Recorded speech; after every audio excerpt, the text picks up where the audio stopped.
Your dictation will start after 5 seconds. Ready start. अवेळी पाऊस व अतिवृष्टी यामुळे अनेक जिल्ह्यांमध्ये खरीप पिकांची हानी झालेली आहे. आतापर्यंत 10,300 खरीप गावांमध्ये 50 ते 60 पेक्षा कमी पैसेवारी जाहीर करण्यात आलेली आहे व त्या गावातील शेतकऱ्यांकडून सरकारी येणी व अल्प मुदतीची पीक कर्जे वसूल करण्यास स्थगिती देण्यात आली आहे. काही गावांच्या पैसेवारीची फेरतपासणी चालू आहे.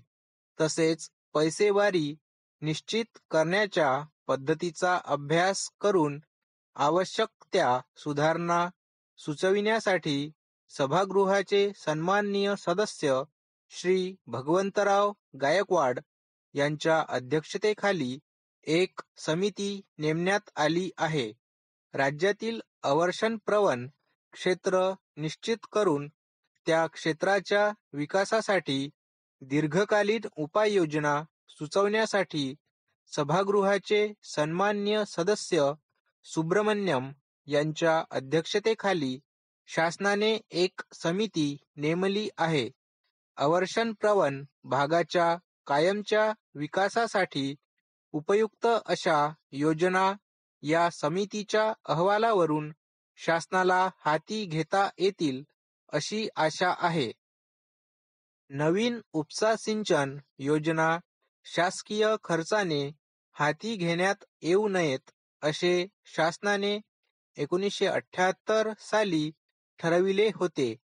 तथापि काही अवर्षणप्रवण भागात नेहमी जाणवणारी पिण्याच्या पाण्याची टंचाई, आंतरराज्य लवादाने मंजूर केलेल्या पाण्याचा पूर्ण वापर होण्याची आवश्यकता, प्रकल्पग्रस्तांच्या पुनर्वसनासाठी उपसा सिंचनाची गरज यांचा विचार करून मोठ्या उपसा सिंचन योजना अपवाद म्हणून शासकीय खर्चाने घेण्याचे ठरविले आहे.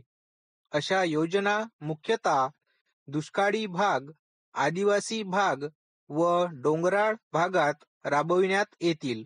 तसेच ज्या भागात पाणी नाही आणि पावसाचे प्रमाण सरासरी 375 मिलीमीटरपेक्षा कमी असते आणि ज्या ठिकाणी वर्षानुवर्षे टँकरने पाण्याचा पुरवठा करण्याची आवश्यकता भासते व पाण्याच्या अभावी भविष्यकाळात लोक गाव सोडून जातील अशी परिस्थिती होण्याची शक्यता असते, अशा ठिकाणी उपसा सिंचन योजनांना प्राधान्य देण्यात येईल.